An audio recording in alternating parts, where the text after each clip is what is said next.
हाय मित्रांनो, माझ्या नवीन व्हिडिओमध्ये तुमचं स्वागत आहे। आज मी तुमच्यासाठी एक नवीन रेसिपी घेऊन आली आहे।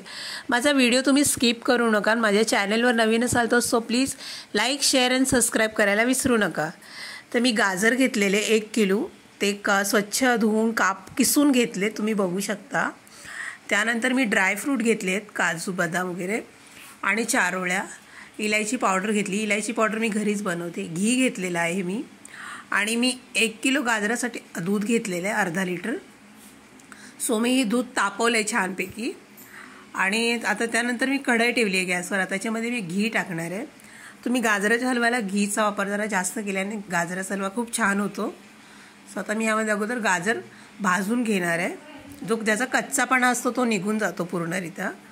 आता हे व्यवस्थित भाजून घेणार आहे मध्यम गॅसवर। तुम्ही बघू शकता अशा प्रकारे भाजत राहायचं याला एकदम। तुम्ही बघू शकता बारीक झाला आहे भाजून। आता त्याच्यामध्ये मी इलायची पावडर टाकणार आहे, अर्धा चमचा, तुम्ही बघू शकता, आणि गॅस बारीक ठेवायचा, फास्ट नाही ठेवायचा। त्याच्यामध्ये मी ड्रायफ्रूट टाकणार आहे।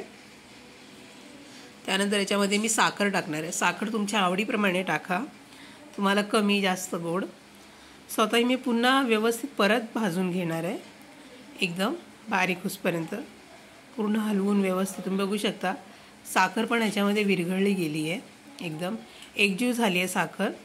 आता मी याच्यामध्ये दूध टाकणार आहे, तुम्ही बघू शकता, बारीक गॅस केलेली आहे। आणि माझ्या चॅनलवर नवीन असाल तर प्लीज लाईक, शेअर, सबस्क्राईब करायला विसरू नका। आता ह्याच्यावर मी झाकण ठेवणार आहे, आणि एक 15 मिनटं ह्याला बारीक गॅसवर शिजू देणार आहे, असं हा गाजरेचा हलवा। तुम्ही दूध न टाकता पण गाजराचा हलवा बनवू शकता। आणि मी थोडं वरून घी टाकलं याच्यामध्ये। आता मी झाकण ठेवून याला 15 मिनटं शिजू देणार आहे असंच।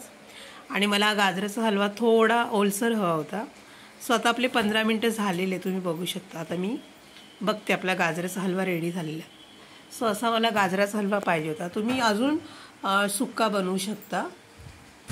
हे बघा अशा प्रकारे मी ओलसर केला आहे थोडासा, आणि हा गाजराचा हलवा रेडी झालेला आहे एकदम छानपैकी। व्हिडिओ आवडला तर प्लीज लाईक, शेअर, सबस्क्राईब करायला विसरू नका। थँक्यू।